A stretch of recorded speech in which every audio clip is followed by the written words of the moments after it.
It really starts.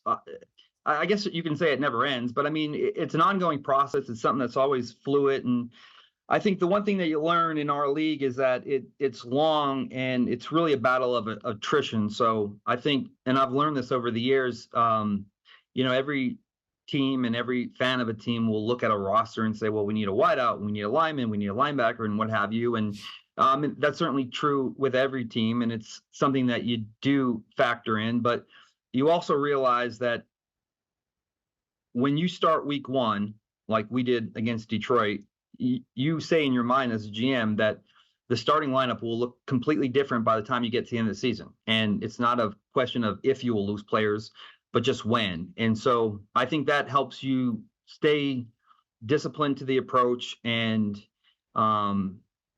every position is a position of need, and that's how we look at it. And so that's why we always want to stick with the most talented player on the board. And I mean, if teams can look at the Chiefs and say, well, they need a wideout and they need a tackle, well, that's true. But we will eventually need a defensive lineman and a corner. And if we have a defensive lineman or a corner that we have graded really high, I mean, we need to just stick to our board and take those players, because time flies, and before you know it, you're going to have needs at every position. So it is a little bit of a balance. And I think once you get into specific rounds, and if the values of the player are close, then you would defer to the position of need.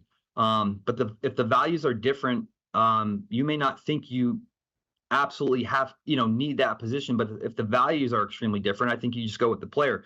A few years ago, I remember going to training camp and having concerns about some O-line stuff and some receiver stuff. And I remember talking to my staff saying, we're really good at defensive end. I mean, that's one position we don't have to worry about. And then by week 8, I think we lost 4 of them to injury.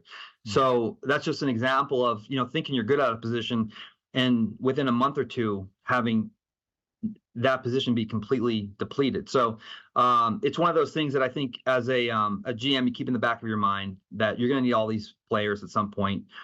Injuries happen. So always stick to the board and stick with the most talented player.